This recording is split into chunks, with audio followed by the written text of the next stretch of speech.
Oke, bismillahirrahmanirrahim. Assalamualaikum warahmatullahi wabarakatuh. Eh, Sebelum saya masuk ke tema, saya perlu merasa meneruskan kalimat Cak Nun itu tadi, yang mengatakan bahwa beliau mangga yang sudah matang tapi ada kecutnya. Terus mengatakan bahwa aku kemampu, jadi aku kemampu. Kemampu ini setelah pencet, tapi sebelum matang ya.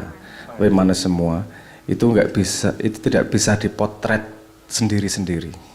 Ada kalimatnya yang terkenal kalau dari dunia sains itu, ada kalimatnya Newton, dia mengatakan, saya tidak bisa di sini kalau tidak berdiri di pundak raksasa. Betapa dia menghargai generasi sebelumnya, betapa dia menghargai generasi sebelumnya. Yang tidak pernah boleh kita lupa adalah kita semua ada di sini. Itu karena generasi sebelumnya dan sebelumnya dan sebelumnya melakukan apa yang mereka harus lakukan. Dan salah satu yang dilakukan Mbah Nun pada level personal, pada level keluarga adalah mangani kecut kuwi mau agar anak-anaknya tidak mangan kecut, kan gitu. Karena bisa lihat Anda sendiri, senyum saya tentu lebih manis dari Cak Nun.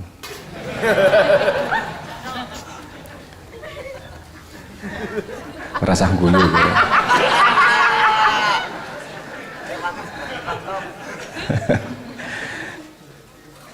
Karena sejarah hidupnya masuk pada semua yang ada dalam tubuh kita, termasuk senyumannya, tarian ototnya dan seterusnya, itu kan tulisan sejarah juga, tulisan sejarah sepanjang dari kita lahir sampai sekarang. Dan tentu tidak bisa saya pada posisi ini kalau tidak punya Bapak Cak Nun. Bagaimana saya mengabdi kepada Cak Nun, luar biasa tuh. Ngalungnya awake dhewe, luar biasa awake dhewe. Enggak, tapi saya pengen mengatakan bahwa itu konsep atau pola yang berlaku di banyak skop, di banyak, apa bahasa Indonesia ini skop, di banyak lingkup, di berbagai macam cakupan, cakupan keluarga, cakupan komunal, cakupan apa namanya, negara, bangsa dan seterusnya, bahwa kita yang ada sekarang itu ada roh nenek moyang yang hadir dalam diri kita. Roh nenek moyang, mungkin saya nggak ngomong roh yang apa tinggi-tinggi, tak omong ya ora bakal paham, jan engko neng komentar neng YouTube engko mesti ngomongnya, kowe iki ra paham, aku sing paham." Mesti ngono iki Mas. Njuk klaim-klaiman paham-pahaman ngene padha-padha ra paham ya kan gitu. Saya mengatakan roh itu maksudnya bahwa misalnya Anda mau masuk cuci kaki, itu kan juga dapatnya dari kebiasaan Bapak Ibu dapatnya dari mbahnya, kebiasaan yang baik diteruskan kepada anak cucunya. Apa kan ya, gitu. tak potong berang. Jadi kalau soal ruh tadi, paham-pahaman tadi kan hel ada yas'alunaka anir ruh, kulir ruh min amri rabbi. Jadi mereka bertanya kepadamu wahai Muhammad mengenai ruh, terus katakan wahai Muhammad bahwa ruh itu adalah urusan Tuhanmu. Terus kita unggul di situ, berarti serasa ngurusi roh mergo urusan Gusti Allah, itu kan. Saya berbeda, ya mulanya cedak karo Gusti Allah ben kecipratan pengetahuan tentang roh gitu kan. Nek aku ngono kuwi, makanya kita mendekat ke Allah, kita bertauhid nyawiji karo Gusti Allah supaya kita juga namanya kesawapan lah apa ya, kena resonansi dari Allah, karena kita ini roh juga gitu ya, cipratan dari roh Allah, maka kita juga, maka mari menyatu kepada Maha Ruh itu supaya kita kecipratan syukur-syukur pemahaman gitu ya. Ya mungkin perkiraan tapi syukur-syukur itu pemahaman ya. Itu Bang. Mungkin saya turunkan sedikit ya. Kok debat ilmu ruh ki kaya ngopo? Kowe debat rai sing bener wae ra iso. Rai sing bener ki raimu apa raiku? Wong rai ben wong beda kok. Njuk sing bener irunge ki pira mancunge kan enggak ada yang sama. Itu nyambungnya pada, kalau tadi Simbah ngomong kenal sama Tuhan, kan nyambungnya pada man arafa nafsahu. Siapa yang kenal dirinya, maka mengenal Tuhannya, maka Tuhan siapa tahu memberi bocoran tentang ruhnya tersebut. Ya, tapi apa namanya, kita bahas kapan-kapan, saya teruskan itu tadi bahwa ada cerita yang bermacam-macam cara untuk menunjukkannya. Kadang-kadang satu potret sudah bisa memberi cerita, betul nggak? Potretnya di crop sedikit, ceritanya berbeda. Misalnya, ono wong apa namanya, ono pengemis tangannya nyedak ini nyekel duit di foto, itu memberi apa nyolong? Jiku apa ngei? Satu foto itu. Apakah ada bisa berbicara maknanya? Enggak, itu nyolong ya mungkin, ngei ya mungkin, betul enggak? Betul. Nah, kita butuh potret berikutnya. Berikutnya gimana sih tangannya mendekat membawa uang atau menjauh membawa uang? Baru kita bisa menebak-nebak kemudian ceritanya seperti apa. Banyak hal di dunia yang memang ceritanya tidak selesai hanya dengan satu potret.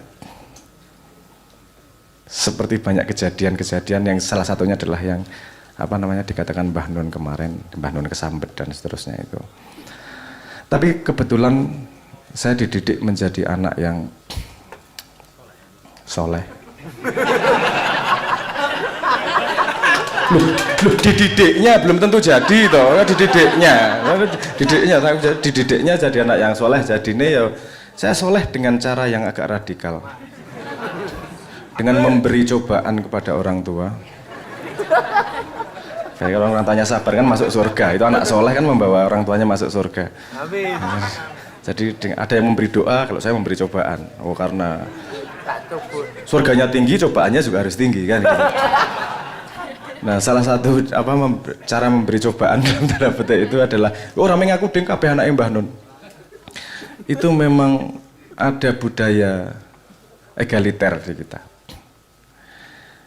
Bahwa kita sering ngobrol, sering diskusi dalam banyak hal. Dan kita paham bahwa tadi itu tua, muda, tinggi, rendah, sudah duluan sebelumnya dan seterusnya yang polaritas seperti itu dalam dua manusia atau dalam dua orang itu selalu punya multidimensi. Mungkin di dunia kehidupan, misalnya di dunia urusan agama, ayat kauli ya, Simbah bisa lebih tua daripada saya, pengalamannya luar biasa dan seterusnya. Tapi bisa di urusan fisika aku luwih tua. Aku luwih ngerti urusan fisika. Simbah hukum Newton ra paham. Loh, bukan ya, karena memang setiap orang pasti punya kelebihannya dan punya kekurangannya. Terus kemudian kan bagaimana kemudian kita mengisi satu sama lain. Nambahi, ngurangi, berdialektika dan seterusnya. Dan dalam dialektika berngobrol sesuatu yang penting itu pasti punya potensi menyinggung.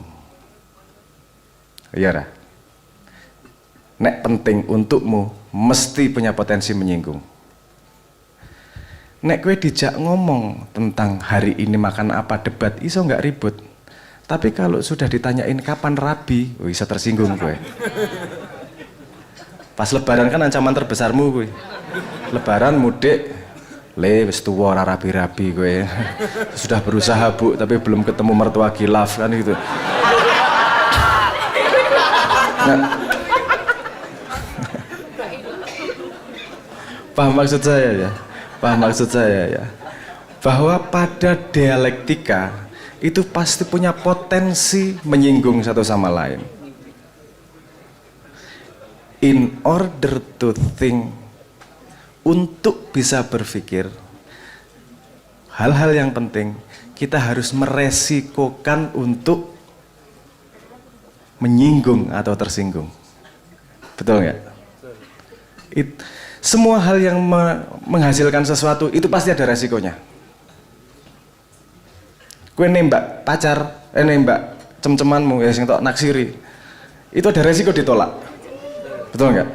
Nek ra ono resiko ditolak mesti ra menarik nggo kowe. Kaya aku ya sing ra tau ditolak ngono misale. Wah syukur. Ora ding aku ya pengalamanku ditolak luwih akeh mangane kowe aja.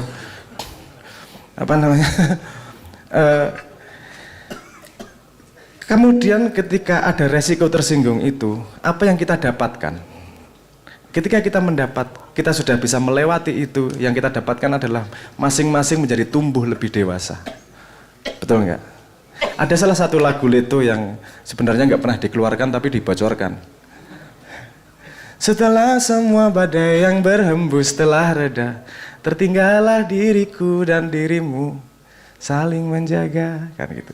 Badai pasti berlalu. Walaupun itu belum lengkap. Hari yang cerah ya pasti berlalu. Setiap malam ada siangnya, setiap siang ada malamnya. Yang perlu kita pastikan adalah pada semua pergesekan itu kita bareng-bareng tumbuh.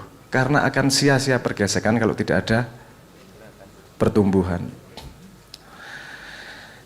Kalau untuk urusan salah bener, tunjuk aku satu hal di dunia, opo wae terserah. Iso tak salah ke, iso tak bener ke. Nyon saya ngomong aku rada sombong iki. Opo wae wis, iso tak salah ke, iso tak bener ke. Karena salah benar tidak pernah berdiri sendiri. Salah benar selalu ada asumsi, ada aksioma yang mendasarinya. Iki nyon sewu, rodok contoh sedikit kemarin tiba-tiba ada yang bertanya soal agak belok dikit aku ya. Isra Mi'raj itu kan naik ke Sidratul Muntaha, menembus langit 7. Itu gimana itu, kemana itu? Terus aku nanya, naik itu kemana sih? Yo naik ke atas langit. Sik. Coba, itu kan mengandung asumsi. Naik itu mengasumsikan bahwa kalau kamu di bumi, naik itu lebih jauh dari bumi berarti, betul nggak? Kalau tidak ada pijakan, naiknya kemana? Kalau kamu udah di tengah, ruang angkasa yang nggak ada kanan kiri, maju mundur, atas bawah, kuwi rono ki munggah apa medun? Neng kutub utara ngono munggah, tapi neng kutub selatan ngono medun. Paham nggak? Di kutub utara ke kanan itu bisa naik, tapi di kutub utara naiknya tuh ke kiri. Loh, naik itu sendiri tidak bersih sebagai, tidak berhenti pada naik itu selesai kita tahu maknanya naik gitu kan, nggak juga. Artinya semua informasi itu bersambungan satu sama lain. Orang yang dengan mudah ngomong benar salah tanpa tahu cerita penuh dan tidak siap dirinya berubah ketika fakta baru datang, itu adalah orang-orang yang tidak punya kesempatan untuk tumbuh. Di sini Ma'iyah, dulu kemarin saya ditanyain, apa sih Ma'iyah itu? Dan saya menjawabnya begini, Ma'iyah seharusnya saya mengutip ayat kauniyah. Sikir, ngeri tuh. Nek simbah alat kauliyah aku beda kauniyah. Karena semua pola itu pasti bisa dilihat di alam. Tuhan memberi contoh pada semua level. Kalau kita mampu melihat polanya, kita akan punya jembatan untuk memahami pada semua level yang berbeda. Dulu di peradaban kehidupan di muka bumi, menurut sains itu ada era yang namanya Kambrian. Era Kambrian. Cambrian nek bareng golek ning apa jenenge? Google. Itu era di mana curiganya kadar oksigen tiba-tiba naik sangat tinggi sehingga terjadi ledakan jenis hewan. Iwak, fish, amfibi, ono apa jenenge? Aves, manuk-manukan, ono mamalia, ono apa jenenge? Kadal-kadalan, reptil dan seterusnya. Terjadi ledakan sangat banyak jenis. Tiba-tiba Tuhan kreatif, ya orang ngono maksudnya tiba-tiba ya Tuhan ya kreatif ke awal, ya, tapi tiba-tiba ada satu zaman di mana tiba-tiba jenis hewannya tiba-tiba sangat banyak. Terus kemudian itu era yang tidak panjang, ya tidak panjang ya juta tahun, era tidak panjang, tapi kemudian menjadi sedikit. Kenapa? Karena ada yang bisa beradaptasi, ada yang tidak bisa beradaptasi. Yang beradaptasi bertahan, yang tidak beradaptasi punah, mati. Nah saya melihat gini, salah satu kelebihan Ma'iyah adalah kita bisa ngomong apa aja. Walaupun yang mungkin siap hanyalah Ma'iyah. Kalau kita ngomong gini ya, di dalam YouTube sedikit, wes tersinggung di keweneng hati. Di Ma'iyah karena kita bisa ngomong apa aja, saya ngomong hal yang sama, terjadi ledakan yang berbeda di setiap kepala. Kenapa? Karena saya cuma nambahin garam. Bumbu yang lainnya ada di kepalamu semua. Betul nggak? Terjadi ledakan, ada ide baru, pemahaman baru dan seterusnya. Bisa jadi yang bulan berikutnya berbeda lagi. Berubah lagi. Karena tambah dewasa, yang kemarin dibuang, mati, jadi tambah dewasa lagi. Nah, itu ada Cambrian explosion seperti itu. Ide baru. Walaupun mungkin 90% diantaranya mati. Karena yang bertahan hanyalah yang paling kompatibel dengan kebenaran Tuhan. Ya syaratnya mengwedok. Yang kebenaran bertahan paling lama, itu yang paling mendekati kebenaran Tuhan. Paham logika saya nggak dengan kalimat ini? Karena kebenaran Tuhan berlaku sepanjang zaman dan seluas ruang, betul nggak? mbok arep sampean saiki atau 3 juta tahun kemudian atau 3 juta tahun sebelumnya kebenaran Tuhan masih benar atau enggak? Jadi kebenaran yang bertahan semakin lama itu kebenaran yang lebih mendekati ke kebenaran Tuhan. Nek kita memang bener seminggu sesuk berubah meneh, berarti kita tumbuh menuju kebenaran yang lebih mendekati. Kalau Anda perhatikan aja sedikit. Zaman muda, Anda dapat informasi baru gini, berubah terus pikirannya, grek, ilmu anyar. Lama-lama ditabrakkan dengan pengalaman hidup, tadinya yang setiap hari berubah, bisa seminggu sekali berubah. Ntar lama-lama bisa sebulan sekali berubah. Lama-lama setahun sekali berubah. Dan itu tapi terus berubah, tapi waktunya semakin lama. Kenapa? Karena kita semakin mendekati kebenaran Tuhan. Orang yang baru bisa menyerap kebenaran dari satu potret, itu ya kebenaran Tuhan. Tapi tingkatnya ming sak detik, tingkatnya ming sak menit, karena dia tidak bisa melihat cerita panjang. Anda pernah nonton cerita kancil dikejar sama harimau? Terus sini ada suling Sulaiman, lidahnya diletakkan di antara bambu. Pernah dengar cerita itu? Cah milenial do krungu ra, apa luwih ngerti Barney iki? Apa luwih ngerti Naruto nih cah milenial ki. Naruto karo One Piece iki. Tapi maksud saya gini, makna yang kita ambil dari cerita itu tergantung dari porsi cerita yang kita lihat. Kalau kita ngelihat pas singanya naruhin lidah di bambu, kita cuma bisa ngelihat goblok singa lagi. Kalau kita ngelihat cerita kancilnya, pinter kancilnya. Kalau kita melihat penipuannya, licik kancilnya. Satu cerita bisa punya 1000 makna. Dan yang benar mana? Yang benar adalah mana yang menumbuhkanmu.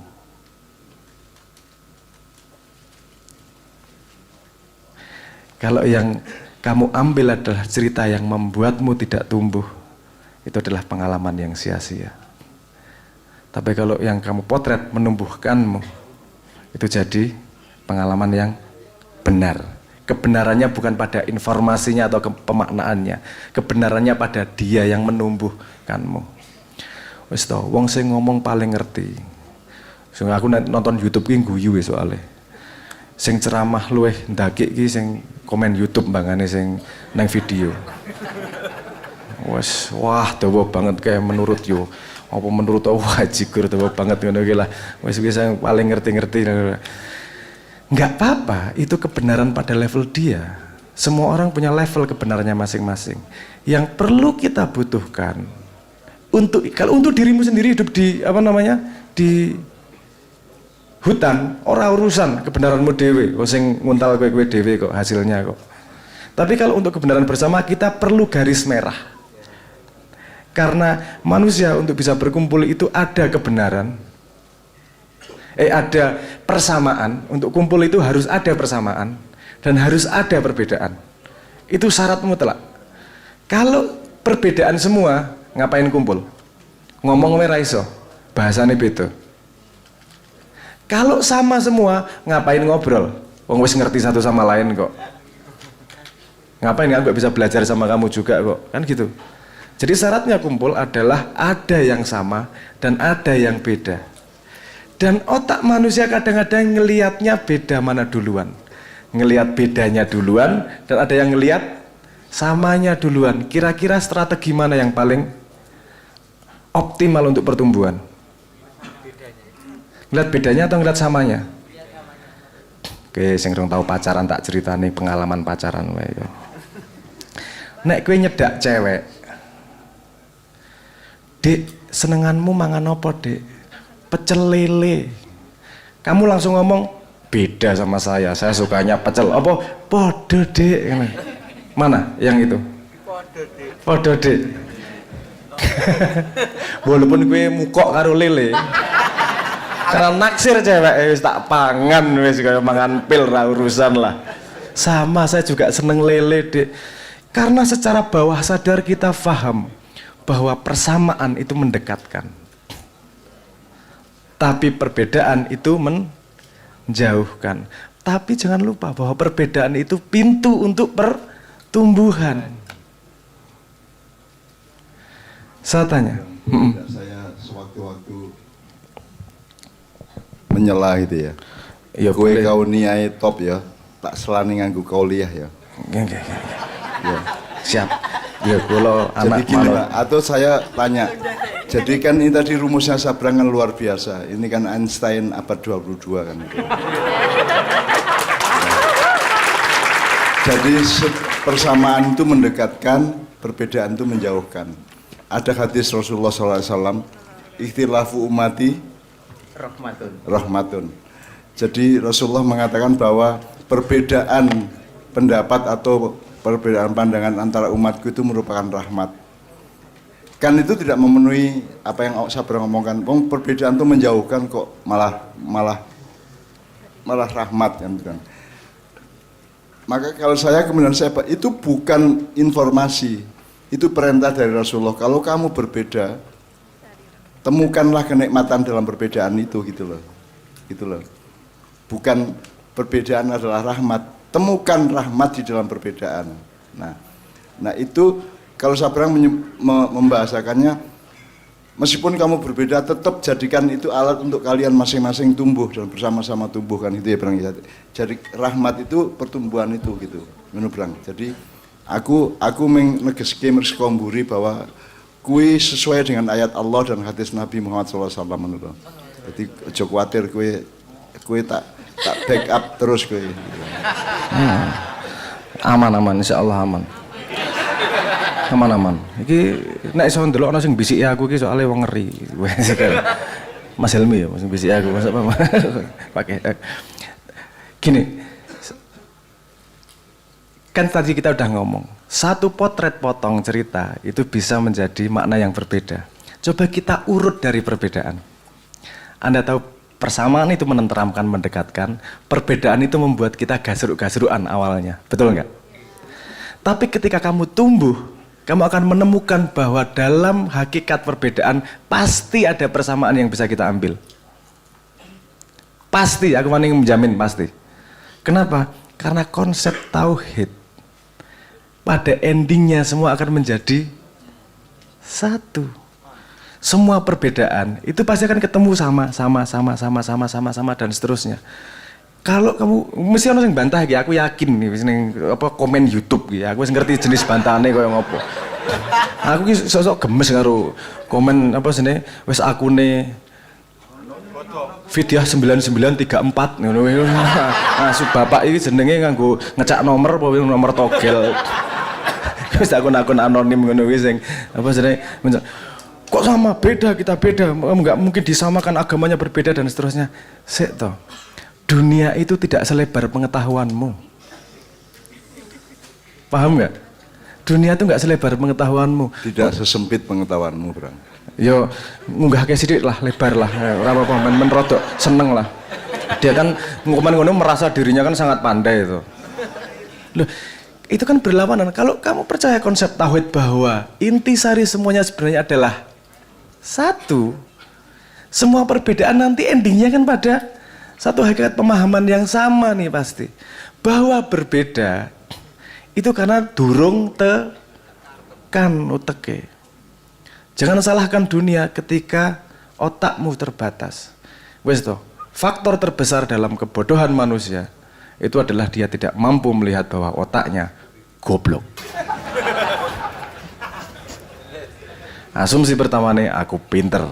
Oh kira ono neng nggak masuk akal. Kalimat nggak masuk akal itu ada dua kemungkinan. Akalmu sempit, ora iso dileboni. Kan ada kemungkinan itu. Kemungkinan kedua, memang tidak bisa diolah.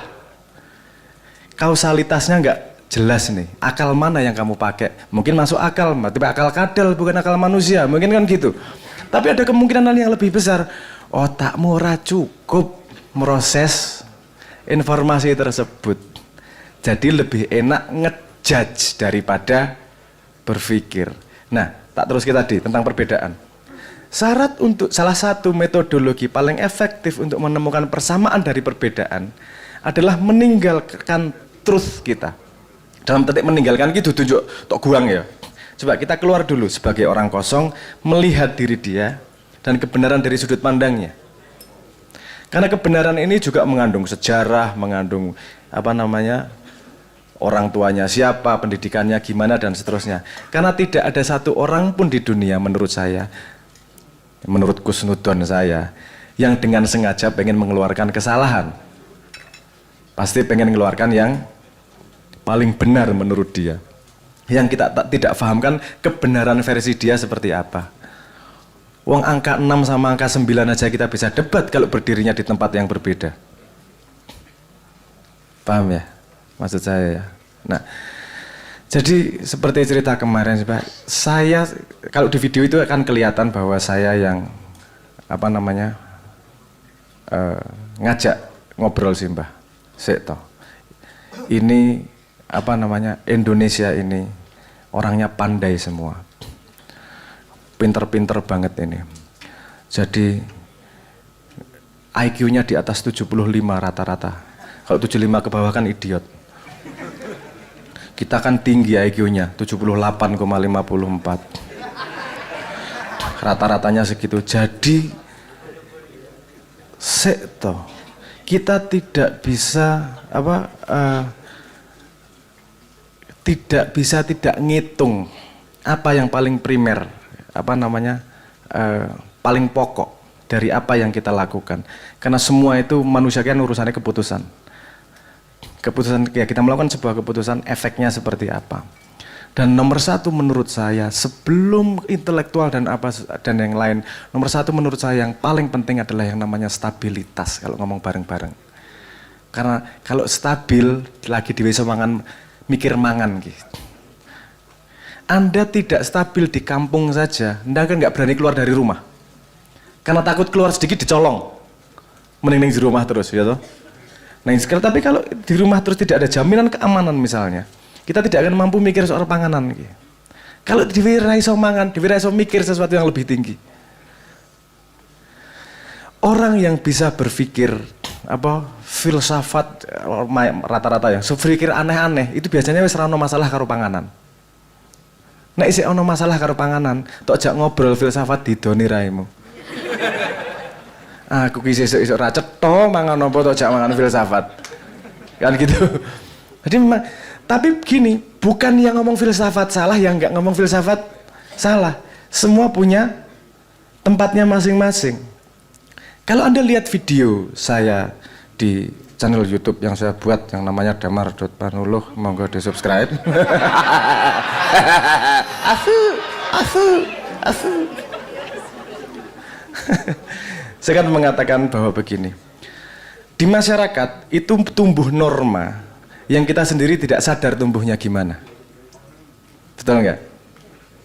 Kamu menggunakan emoticon, misalnya, itu karena belajar atau karena nonton lainnya? Tahu nggak emoticon gini itu? Artinya apa?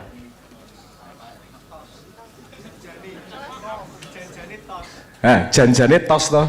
Tapi kita makainya buat apa? Buat sungkem, nyembah, ya toh? Apa salah? Karena kita tidak setia dengan pembuatnya. Apakah itu salah? Kamu nggak bisa ngontrol pikiran banyak orang. Kalau ternyata itu bahasa komunikasi untuk sungkem di Indonesia, ya itu yang terjadi, wis. Dan nggak ada konferensi nasional menentukan ikon tos itu tadi sungkem atau tos, kan nggak ada toh. Konferensinya, yuk kita setuju bahwa ini gak ono, tapi muncul sendiri. Dan kita setuju satu sama lain. Itu artinya terjadi norma yang muncul sendiri. Norma adalah yang saya tadi katakan, garis merah dari perbedaan ini tadi. Garis merah dari perbedaan manusia ini tadi. Dalam satu ruangan, dalam satu space. Anda pindah sedikit ke tempat yang lain, normanya berbeda. Ini artinya apa? Loro. Ini artinya apa?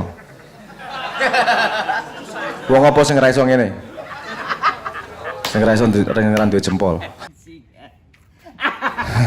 Utakmu. Loh, kowe guyu apa? Karena utakmu iki lho. Ini maknanya udah beda nih, bukan harfiah ini maknanya gini.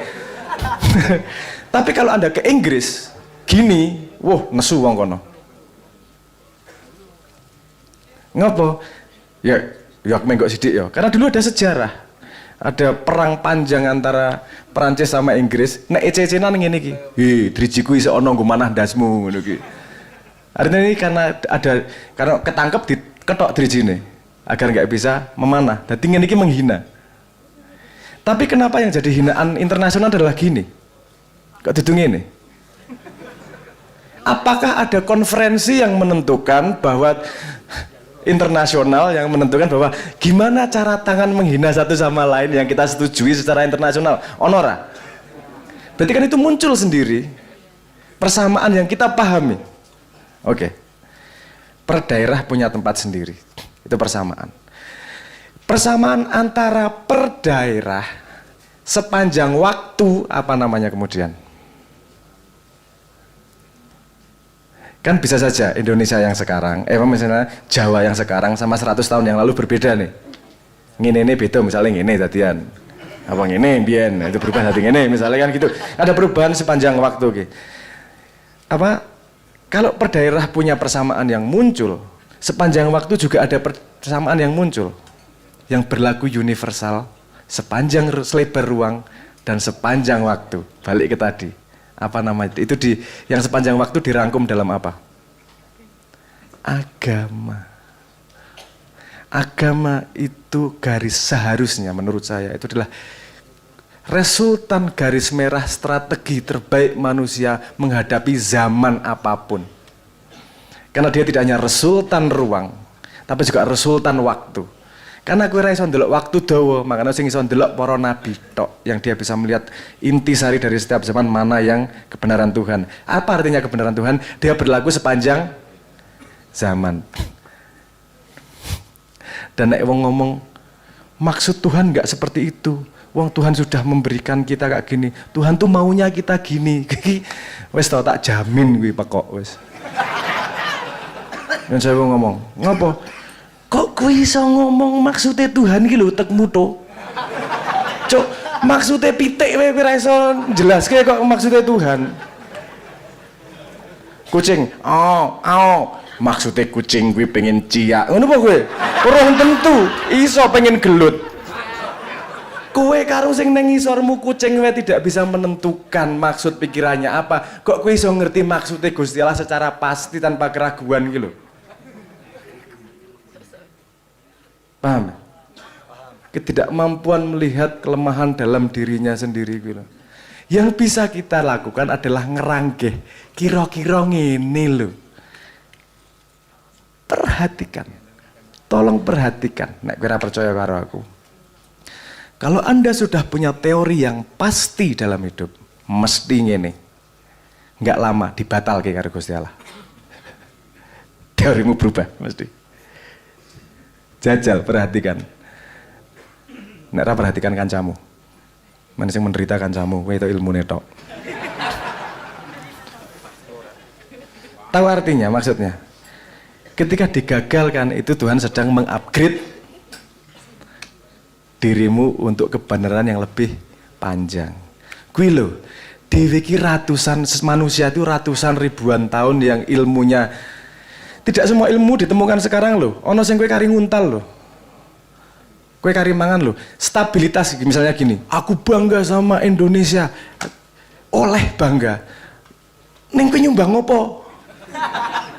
Wong kowe tiba-tiba entuk kok bangga loh.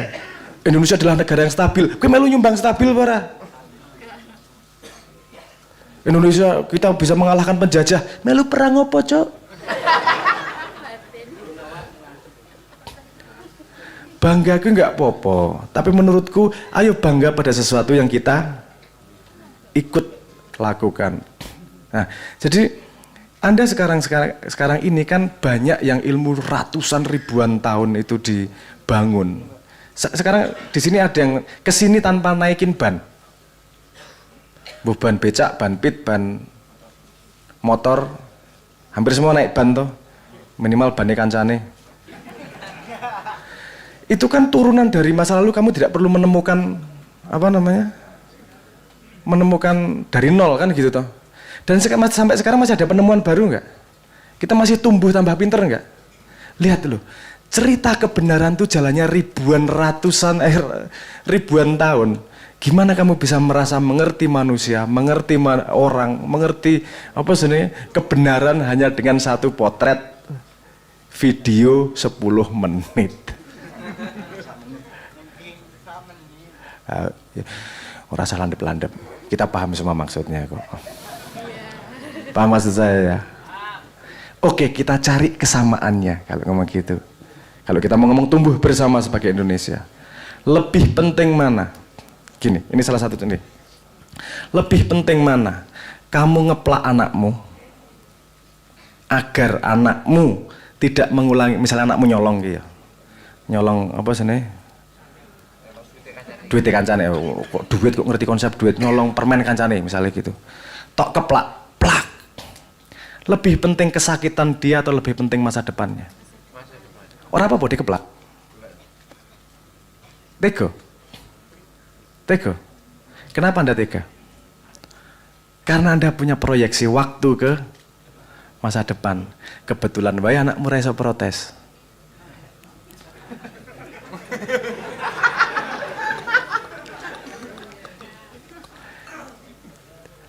Anakmu wis SMA, nyolong rokok, keplak ndas sih. Bales ra? Hah? Yang satu bisa melihat sampai jauh, yang satu melihat momentum saat itu. Yang harus mengalah siapa? Yang bisa melihat jauh. Kenapa? Karena cara ngajari bisa bermacam-macam. Nek dikeplak ora iso, dek malah nesu, oh ora kuat berarti saya dikeplak. Gantian tak colong wae wis. Kowe nyolong apa jenenge? Rokok tak colong cawatmu. Sesuk tangi turu arep sekolah, cawat kundi. Takon rokok sing tak colong kae. Sudah terjadi dialektika yang menumbuhkan, betul nggak? Saya pernah ngomong, objektif tujuan itu fanatik. Cara fleksibel. Tujuan saya mau ke Solo. Caranya lewat jalan, nek macet golek dalan liya. Bani bocor tambal ke. Motore colong uang, colong motor kancane. Ora, enggak kok. Ya ora yo salah gue. Maksudnya itu resiko apa kudu ngitung resiko yang lain ya. Maksudnya tapi paham maksud saya ya. Nah, saya ngomong sama Simba. Saya tidak akan pernah ragu dengan tujuanmu dan cintamu pada Indonesia. Gak pernah ragu aku. Dan saya tidak akan mampu melawan itu dengan intelektualku. Walaupun aku paling pinter sa Indonesia ya. Aku tidak akan sorry, ojo guyu Mas. Aku ora penak ngomong ngono ki. Kebenaran tuh kadang-kadang gak enak diomongkan. Jadi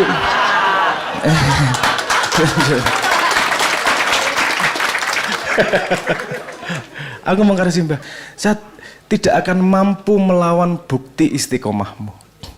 Jenengan gawe mocopat 24 tahun, gawe neng kono pirang puluh tahun. Wes toh, sampean sudah punya hak arep ngopo wae. Tujuane dan saya tidak pernah ragukan tujuanmu. Ning, ayo toh, ora kabeh wong ki carane iso dikeplak. Nawai anakku kuwi nek dikeplak malah tambah atos. Nek dirayu tambah melaku. Jadi setiap anak kan beda-beda. Ning ana sing wis duwe anak. Asus, nyuwun sewu yo, sorry, tak salah takon. Anak bojo wae sik megap-megap. Bendina dolanane lato-lato isian. Loh, iki cah lanang iki kabeh pemain lato-lato kuwi. Kowe mlaku sithik mut ngono ta. Sing normal. Nek ming siji ya gondal-gandul ora ana ngene. Nek sing telu lato-latone rada ruwet nih. Jajal piro nggonamu? Dicek. Tolong dicek sebelah kancamu normal ora asula. Dadi lali aku ngomong lato-lato gitu. Tapi saya ngomong sama Mbah. Yang apa namanya? Balik itu tadi. Saya sangat-sangat tidak akan pernah meragukan istiqomah jenengan untuk cinta sama Indonesia, cinta sama generasi muda. Ning corone ayo kita sayang karo anak-anak dengan IQ 78 ini loh. Ini anak-anak cerdas semua ini. Jadi caranya juga harus spesial. Ayo kita cari cara mana yang lebih tepat. Apakah orang tua tidak pernah salah? Pernah salah. Tapi salahnya tidak pernah pada niat. Salahnya pada cara. Kowe pernah ra salah ke cara didik anakmu? Yo nek ora mosok kowe ngerti anakmu ngerti langsung cara didik piye ya mesti jajal ngene oh efektif ngene ora, ngene efektif ngene ora. Kita belajar dari kesalahan tersebut untuk agar efektif ngurusi si anak kita itu tadi. Nah, saya rembuk sama Mbah ya toh. Apa kita pakai cara sing beda yuk. Karena saya yakin tujuan wong sak Indonesia iki podo. Ya. Saya punya kusnudon wae. Kita semua pengen maju. Kita semua pengen makmur. Kita semua pengen bangsane apik. Yo ono sing pengen apik aku dhisik sak durung kowe. Rapopo wis tak golek dadi buzzer. Ngono yo ono rapopo gak masalah. Loh tapi kan jangan lupa negara itu terdiri dari manusia-manusianya. Kalau manusianya wis makmur sesuai kan akeh sing makmur kan gitu. Wis rapopo dimaklumi. Semua anak punya bakatnya sendiri-sendiri. Tapi saya pengen ngambil persamaan di antara kita. Apa persamaan kita? Kita pengen podo-podo makmur, podo-podo apik. Yuk golek cara sing paling apik.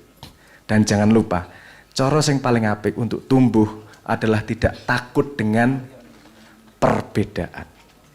Tapi menemukan apa yang sama dan menumbuhkan dari perbedaan. Orang yang paling tidak bisa dibawa maju adalah orang yang tidak bisa rembuk perbedaan.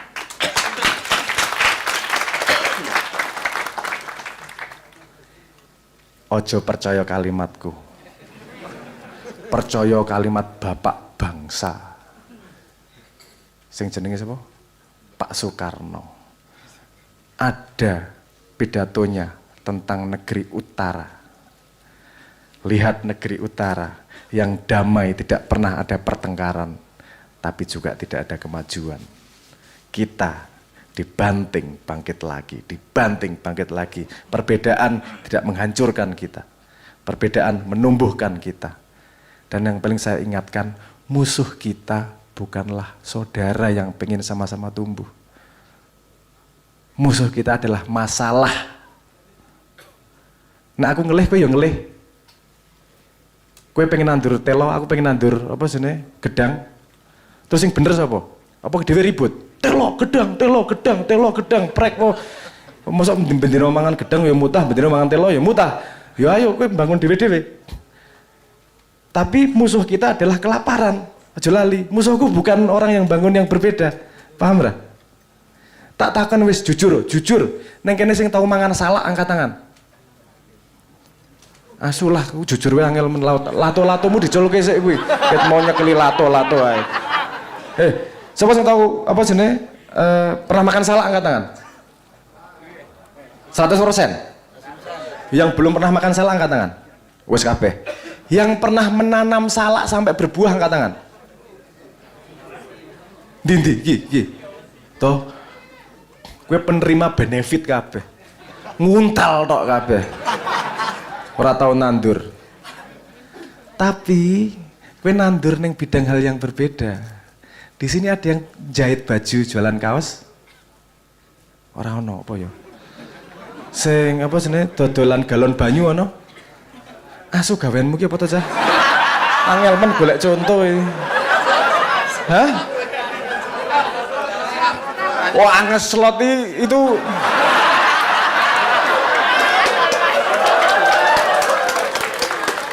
hati-hati loh, kowe ndongamu karo Zeus kakean dolanan slot kuwi. Tuhan Zeus petir, petir lebih berharga daripada hidayah wis to. Asyu arek-arek. Iki yo aku ngertine gara-gara cah leto kok ndodok ana cah leto ndodok ning pojokan iki karo Tuhan Yesus, kok Tuhan Yesus apa?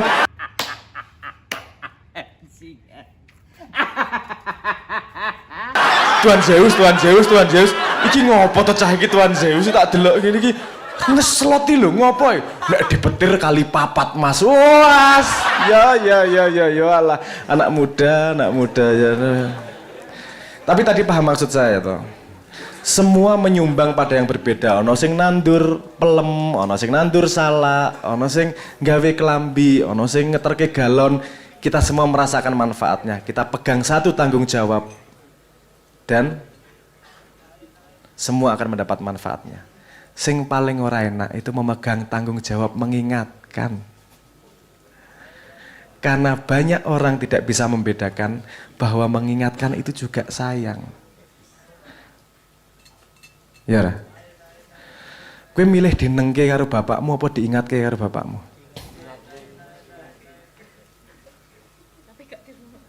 Teh. Loh, ini cara menolong tuh kayak gini nih. Aku sing nyekel mic ya, masih kanu banget ya. Apa sih nih? Ning krungu sayup-sayup ngono iki. Teh. Tak emang.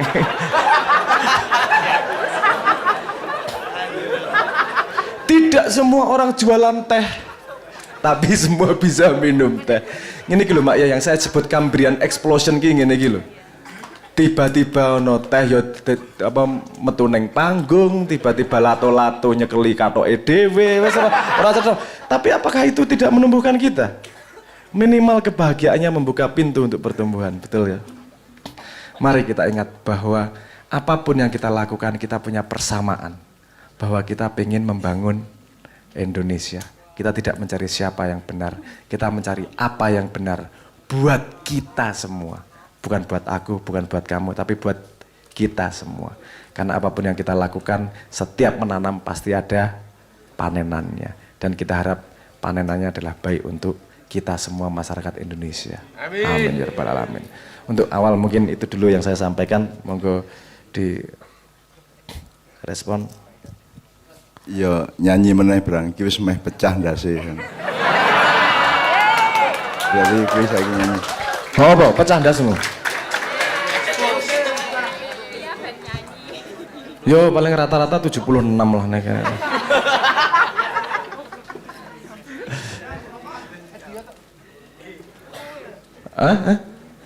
Nyanyi meneh. Leto itu dulu cita-cita pengen mengikuti senior kita. Kalau Dewa dulu bikin Dewi-Dewi, Leto pengen bikin Leti-Leti. Tapi ya belum kesampaian sampai sekarang. Sudah keduluan sama takdir sejarah keluar lato-lato itu tadi.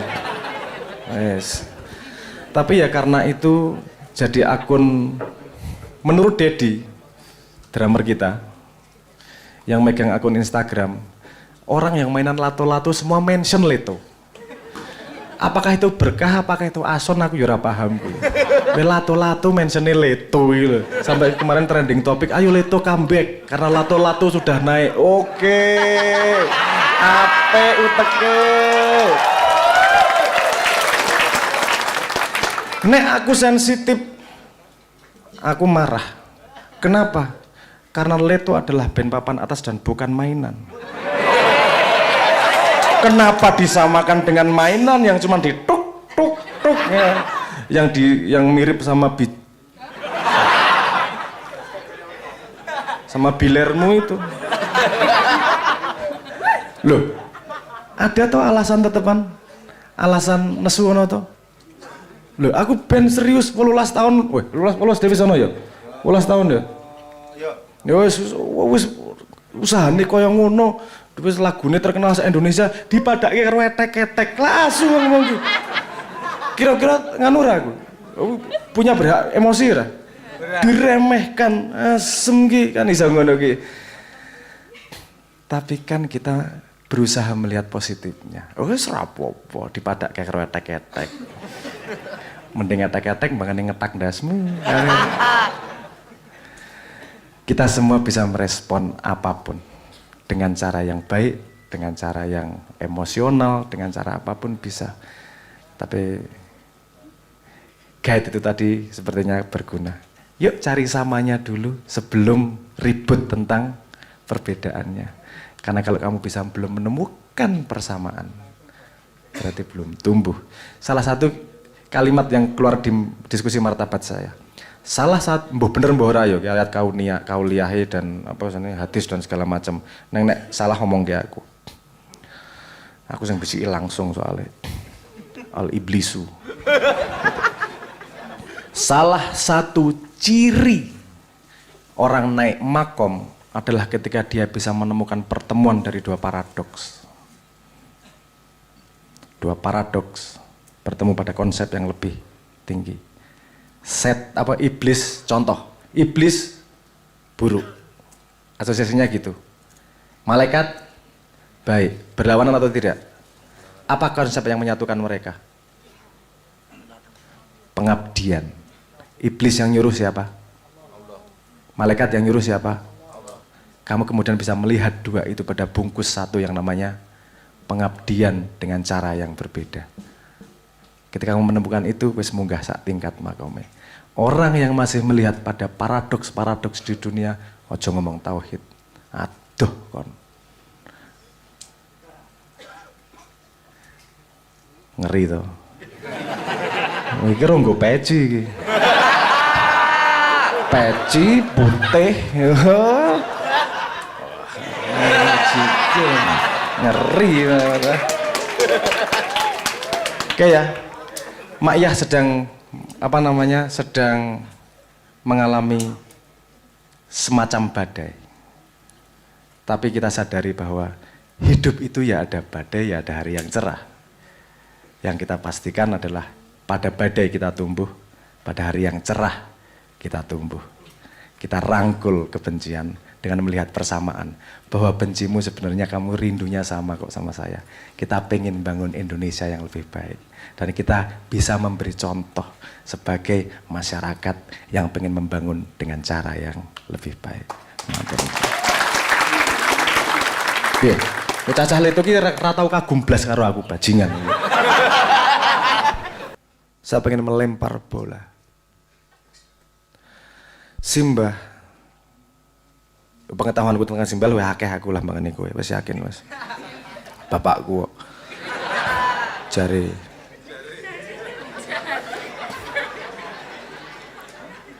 Simba itu sepemahaman saya hidup pada lingkungan yang keras. Jadi wajar kalau nalurinya adalah petarung. Dan Anda jangan membayangkan kerasnya kepada orang lain sebelum melihat kerasnya pada diri sendiri. Simba lebih keras pada dirinya sendiri daripada orang lain. Kepada anaknya, ke orang lain ki aku guyu ndelok Simba tos karo kowe iki. Wah, kepada anaknya, aku ki diguang 5 tahun dengan ada kurang keras piye kowe. Dihina dengan kalimat, enggak ono Simba menghina. Aku sampai Kanada itu. Ya jan asu sih aku. 3 bulan enggak ngimil apa-apa. Bar gue aku ngimil. Pak, sudah sampai. Dibales Yuan. Oh, tak kira mati.